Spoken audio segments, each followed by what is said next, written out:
My name is Camille Foster.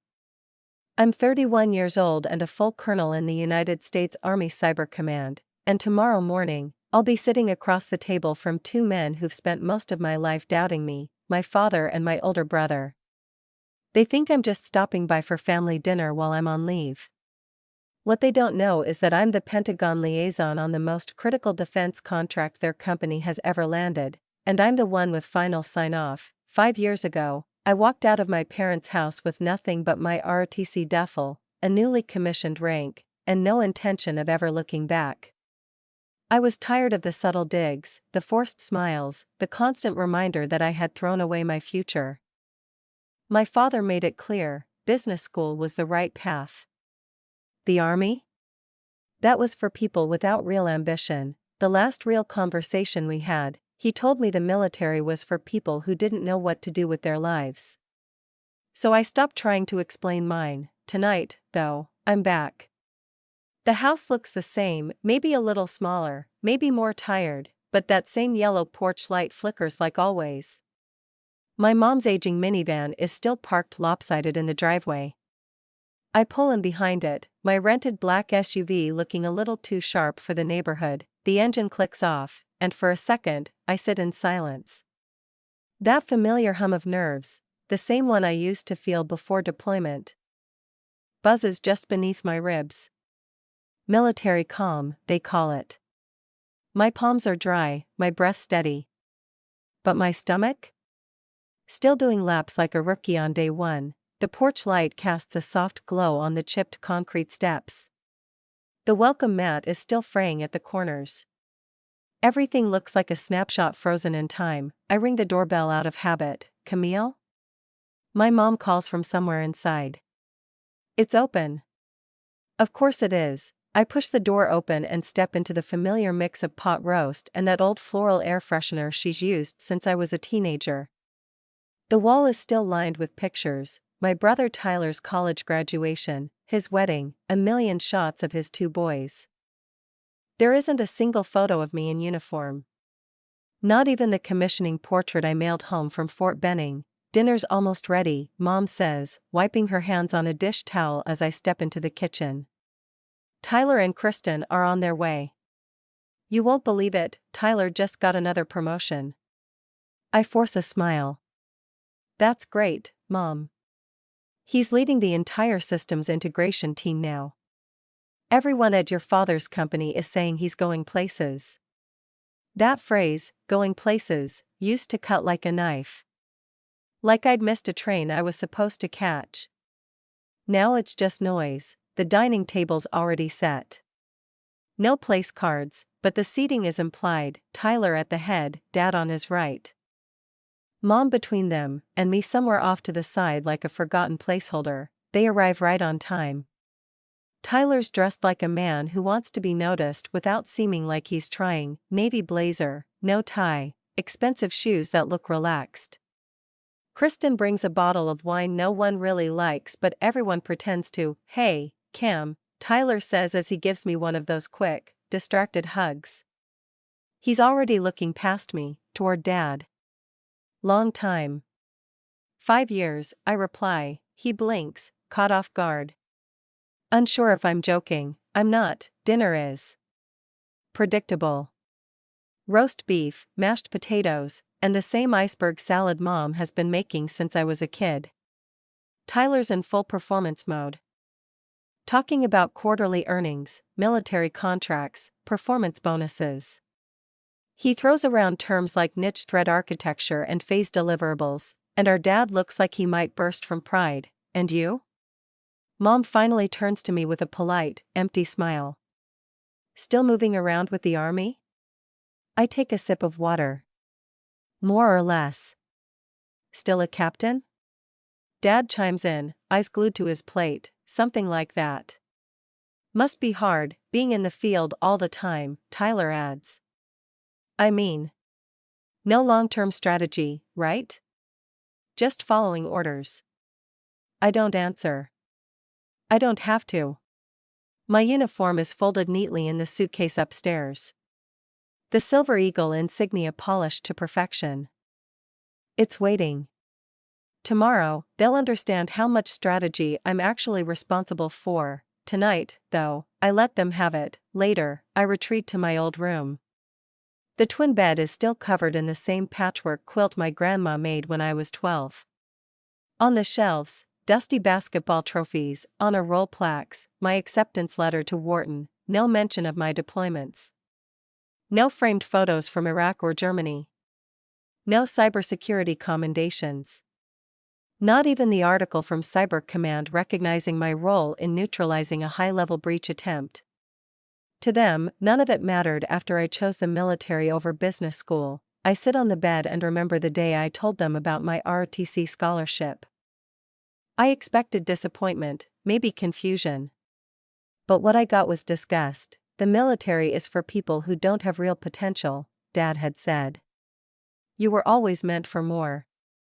More, in his mind, meant a desk in a glass corner office.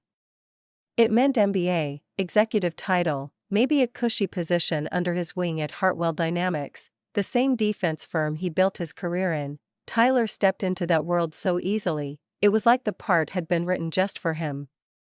The moment he graduated, the family narrative was complete.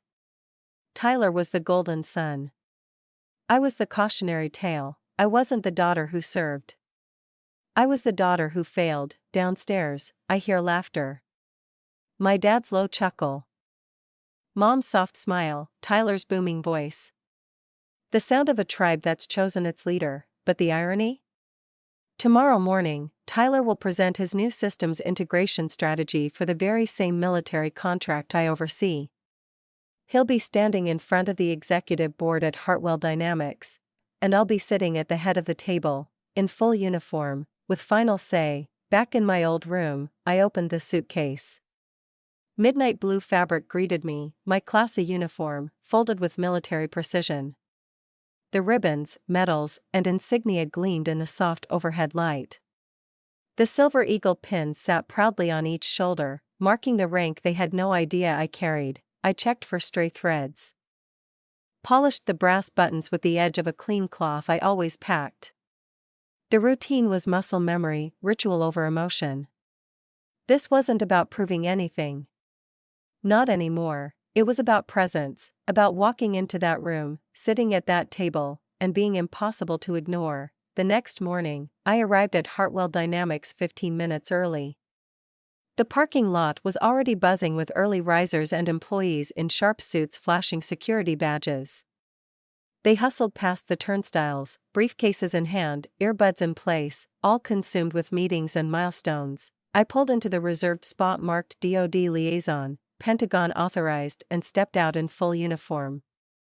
Heads turned. Conversations paused. One man even stood a little taller, adjusting his tie when he caught sight of the rank on my shoulder. "Good morning, Colonel Foster," the guard at the front desk said, scanning my badge. His voice was clipped, respectful. The kind of tone I'd never once heard in my father's home. "Morning," I replied, giving a tight nod. The elevator ride to the executive floor was quiet and fast. I'd already memorized the floor plan. Knew exactly where the conference room was, which direction the sunlight would hit, and how many chairs would be at the table. No surprises. The elevator doors opened, and there he was, Tyler. He was standing by the window, flipping through slides on his tablet. His posture was casual, like he owned the space, until he saw me. His eyes landed on the uniform. He blinked, visibly shaken. "Camille. What? Why are you wearing that?" I didn't stop. I walked past him, offering a neutral nod. "Good morning, Mr. Foster. I'm here for the Sentinel Project review." Before he could speak again, a familiar voice cut through the hallway. "Camille?" My father appeared from the opposite corridor, deep in conversation with two men in matching navy suits. When he saw me, he stopped cold. "What the hell is going on? Why are you dressed like that?" I didn't answer. He looked from me to the suits beside him, trying to piece together the image. He knew something was off, he just didn't know how far off it really was. Then came the moment I'd been waiting for. From the hallway behind me, Lorraine Marks, the CEO of Hartwell Dynamics, rounded the corner. Tall, sharp-eyed, and always 3 steps ahead. When she saw me, she didn't hesitate, her face lit up in a genuine smile. "Colonel Foster," she said warmly, extending her hand. "I didn't know you'd be attending in person." "What a pleasant surprise." I shook her hand. "Thought I'd be more useful on-site today."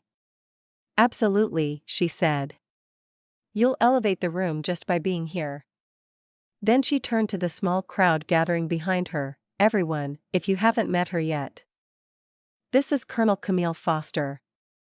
She's our Pentagon liaison for Project Sentinel. Final integration approvals run through her office." You could have heard a pin drop. I didn't look at my dad or my brother. I didn't need to. Their silence said it all. We entered the conference room together. My name was already on a placard at the head of the table, just to Lorraine's left.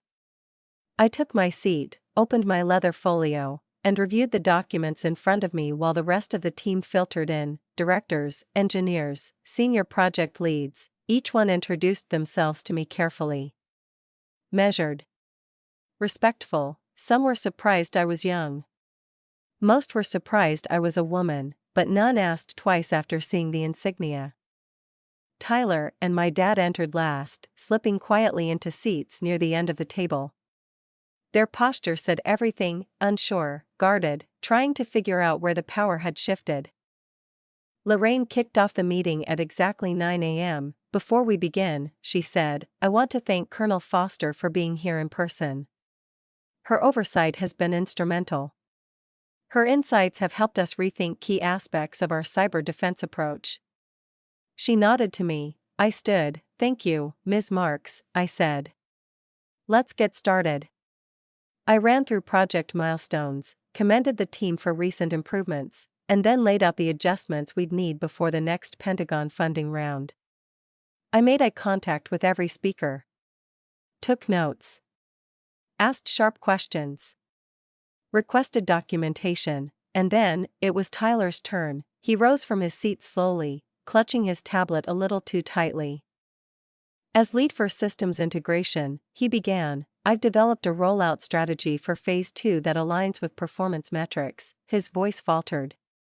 He glanced at me, then quickly back to the tablet. "I believe it'll streamline the execution timeline."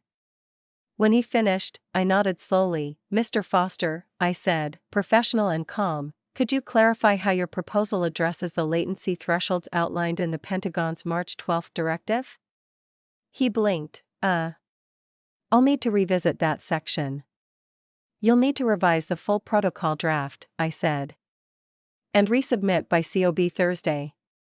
Our benchmarks are non-negotiable." "Yes, ma'am." The room was still, and then, just like that, we moved on. I led the next segment like nothing had happened. Because for the others in the room, it hadn't. But for me? Everything had. The meeting wrapped just after noon. Lorraine stood and thanked everyone for their work. "Colonel Foster will remain on-site through tomorrow for follow-up assessments," she added. "Please extend her full access and support." As the room emptied, I felt eyes on me, not with curiosity now, but with recognition. My credentials were no longer a mystery. They couldn't be dismissed, explained away, or ignored. I had earned that chair, and they all knew it. Outside the glass walls of the conference room, I spotted my father in the hallway. Still standing. Still processing. He looked like a man who came expecting applause and walked into a tribunal instead. "Camille," my dad said as I stepped into the hallway. His voice was rough, searching for footing. "We need to talk." I didn't flinch. I nodded once. "Your office?" He hesitated, then motioned down the hall. Inside, the office was glass and steel, modern, polished, cold. My mom was already there, sitting stiffly in a leather chair like a guest at her own family meeting.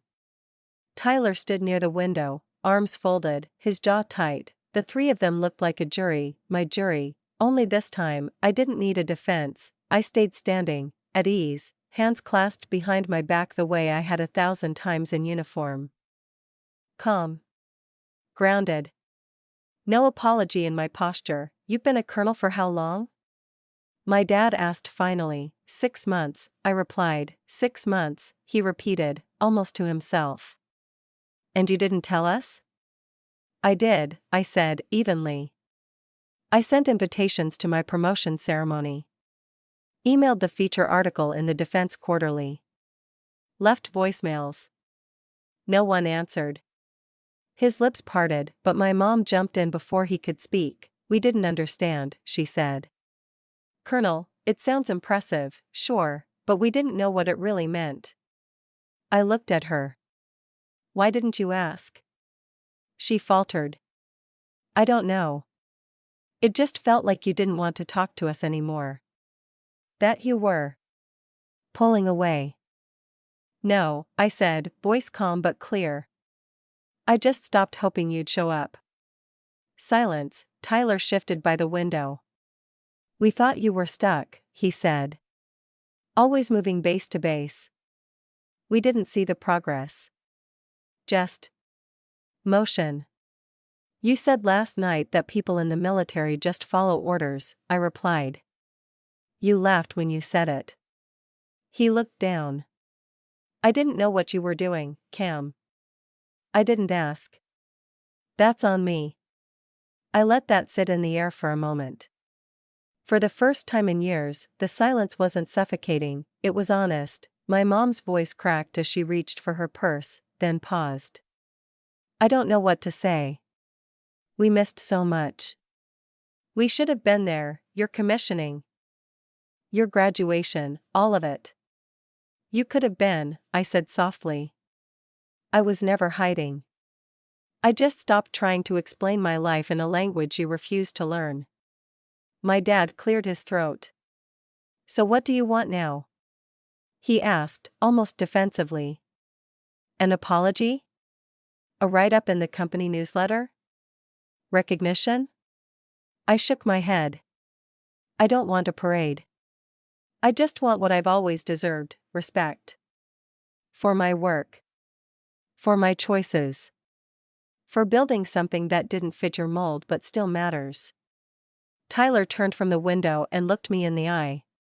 You evaluated my work this morning, he said. And you were fair. You didn't humiliate me. I wasn't there to, I replied.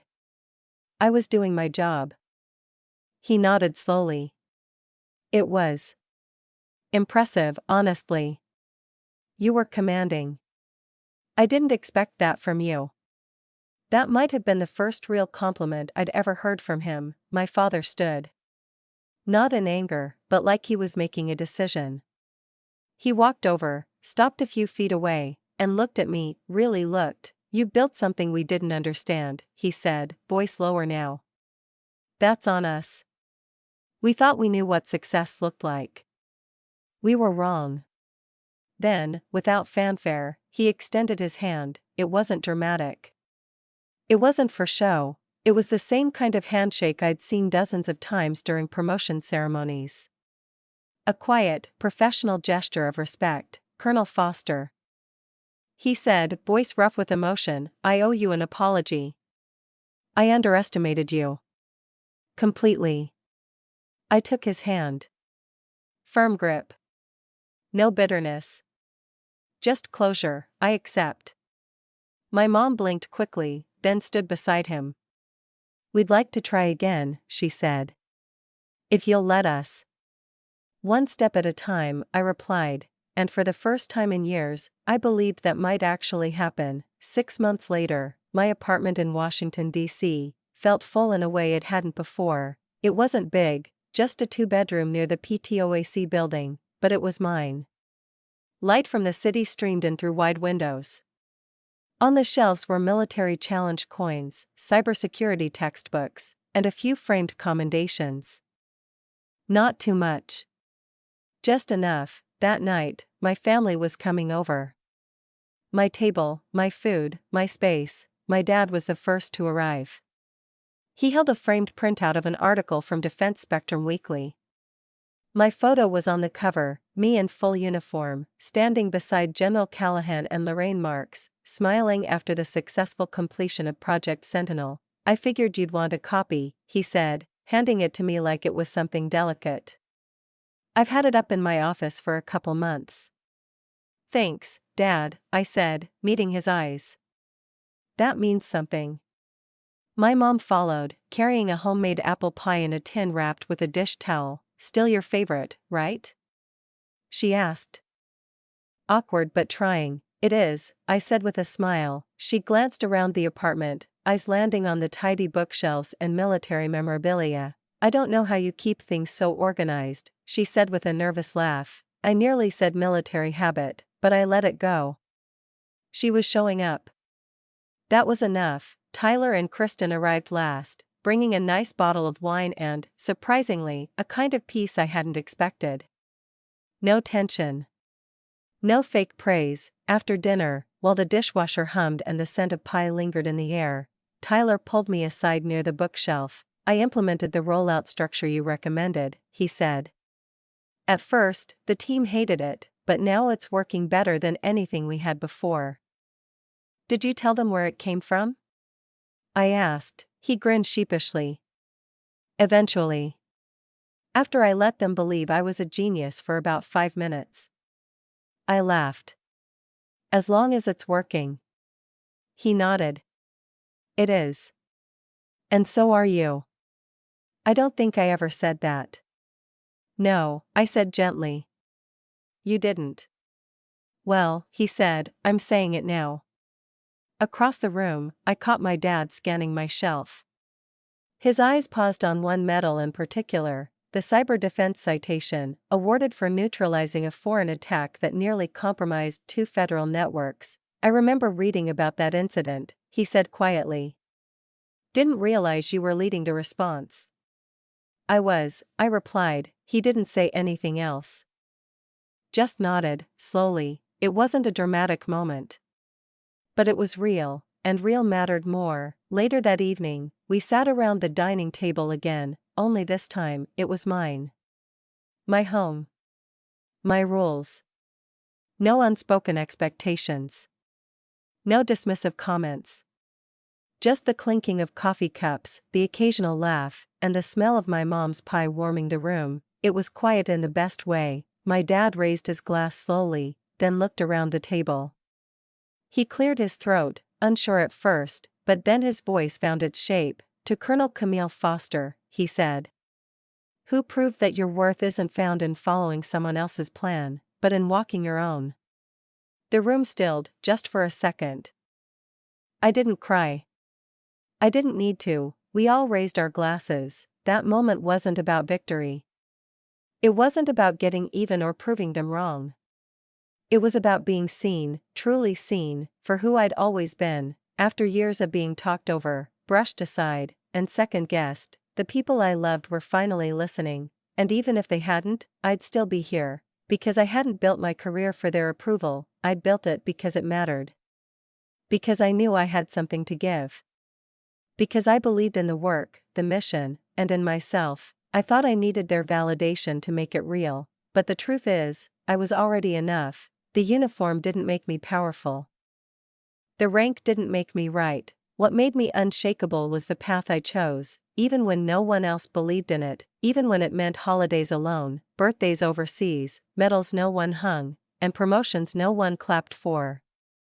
Even when I felt invisible, especially then, because when I walked into that boardroom, I didn't carry a grudge, I carried results. I didn't arrive with bitterness, I arrived with presence. And I didn't need to raise my voice. My work spoke for itself. They once said I was wasting my potential, that I was throwing away my future, but I ended up leading the project they had built their entire careers on. I was the one holding the final pen, the one making the final call. That moment didn't erase the years of being overlooked, but it rewrote what came next. It said, "I'm not an echo of your disappointment. I'm a woman who found her voice without needing your microphone, and the thing is, when you stop trying to prove yourself to people who never tried to understand you, you find peace in your own power." That's what I felt sitting at my own dinner table. Peace, not because they had finally seen me, but because I no longer needed them to. That weekend, I took a walk along the Potomac. The sky was clear, the air cool. Runners passed by with earbuds in. Couples strolled hand in hand. And for the first time in years, I didn't feel like I was rushing toward something or running from something else. I just was. I sat on a bench overlooking the water and thought about everything it took to get here. The early mornings, the late nights, the cross-country moves, the constant starting over, the loneliness, the weight of command, the moments no one back home would ever understand, but also, everything I gained, confidence that didn't rely on praise, clarity in my convictions, and community, in the people who served beside me and saw me fully. I thought about my younger self, fresh out of school, standing in front of that mirror in my first uniform, wondering if she belonged. She did, she always did. She just hadn't known yet that sometimes you have to leave the room that refuses to see you so you can build one of your own, and when the time comes, when you walk back into the old one, your presence alone is enough to change everything. A few days later, I got a package in the mail. No return address. Just a soft, handwritten label in my mom's careful script. Inside, a framed photo. It was the commissioning portrait I'd sent them years ago, the one I thought they'd tossed or ignored.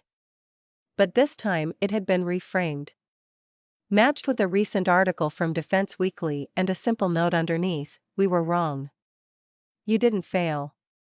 You flew." I stood there holding it, heart steady, hands trembling just a little, because it wasn't just a frame, it was a bridge, a quiet one, a hopeful one. Later that week, I met with Lorraine Marks again, this time over coffee downtown. No boardroom. No suits. Just two women in civilian clothes sitting in a quiet cafe near the Navy Yard. "I wanted to thank you again," she said, stirring her drink. "You didn't just hold this project together. You elevated it." "I appreciate that," I replied. "It means a lot." She smiled. "You ever think about what's next?" I paused. "Always." She leaned forward. "The Pentagon has its sights on digital infrastructure reform. Global scale. Bigger team. More reach." I raised an eyebrow. "And you think I should be a part of it?" "I think you already are." I didn't answer right away. Just smiled and nodded. Because the truth is, I wasn't chasing titles anymore.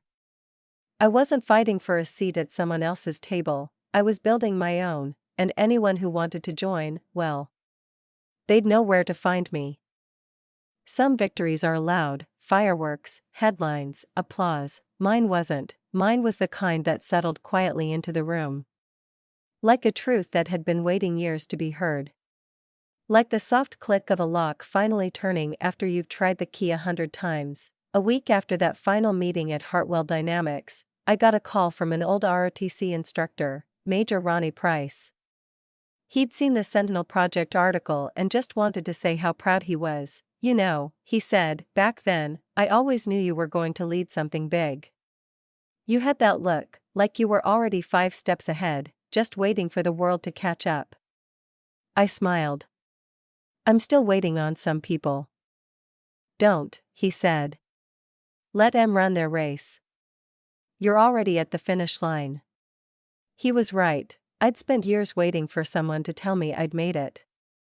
That I was enough. That I had finally become the version of myself that was worthy of pride, but that version? She was never waiting for permission. She was already here, quietly showing up, doing the work, commanding rooms, saving networks, leading missions, and the people who once called me a disappointment, they were finally realizing I'd been something more all along. About 2 months later, I was invited to give a talk at a cybersecurity summit in Atlanta. Room full of experts. Tech people. Military contractors. A few young cadets from local ROTC programs sat in the front row. Wide-eyed, pencils in hand, I opened with the story of a system breach that nearly disabled 2 government agencies. How we traced the threat. Countered it. Rebuilt the infrastructure. quietly, swiftly. How no one knew how close we'd come to a nationwide shutdown, and then I said, but that wasn't the hardest part. The hardest part was going home after saving something no one ever saw break, and feeling like you were still the disappointment in the room. The room went still, and then they understood, it wasn't just about code or rank or medals, it was about standing in the gap. Doing the job even when no one clapped. Holding the line even when the people closest to you didn't understand what you were defending. It was about the quiet strength that comes from knowing who you are, even when no one else does. Afterward, one of the cadets approached me. "Colonel Foster," she said, clutching her notes, "I was thinking about switching out of the program. My parents think I'm wasting time." I smiled. "Mine did too." She blinked. "What changed their minds?" I thought about it. Then answered honestly, "Nothing changed them. I changed me. I stopped waiting for their belief and started living in my own." She nodded, slowly. Eyes wide with something more than just admiration, understanding. She saw it. The real power wasn't in proving people wrong. It was in becoming someone undeniable. Months passed. Project Sentinel reached full deployment. Systems were secured. Protocols went global. Tyler's team implemented the adjusted rollout, and I signed off on the final integration documents with a steady hand. Lorraine called me one afternoon and said, "It's done. And it's better because of you." I thanked her, and then, I did something unexpected. I sent a handwritten note to my father. It said, "You once told me the military was for people without options. You were wrong. It was the hardest, most valuable option I've ever chosen, and I wouldn't change a thing, Camille."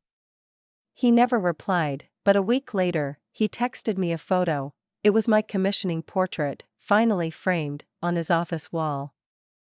No caption. No emojis, just the picture, and that was enough. On the anniversary of my promotion to colonel, I hosted a small gathering. Not a party. Just a few friends from my unit, some folks from the agency, and, yes, my family. It was the first time they'd ever been surrounded by people who really knew me. Who'd seen me in combat boots and conference rooms. Who didn't just see my rank, they saw my grit. Tyler shook hands with one of my old sergeants and said, "I still don't know how she does it." The sergeant smiled. "She just does." My mom brought lemon squares. My dad didn't say much, but he stood a little taller that night. Watched me with different eyes, not like someone who wished I'd chosen differently, but like someone who finally understood why I didn't. There's this moment I think about sometimes, that boardroom, when Lorraine introduced me, Colonel Camille Foster, Pentagon liaison, the shift in the room. The silence.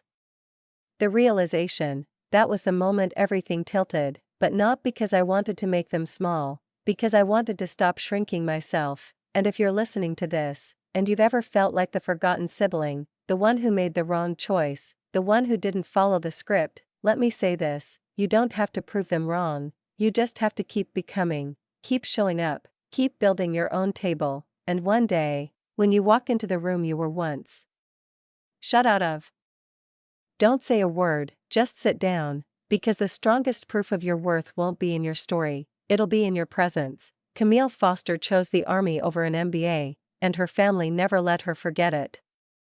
Labeled a disappointment, excluded from family honors, and dismissed as someone who just follows orders, she quietly built a stellar military career in cybersecurity. But when her family's defense firm lands a critical Pentagon contract, they have no idea that the colonel overseeing it is Camille.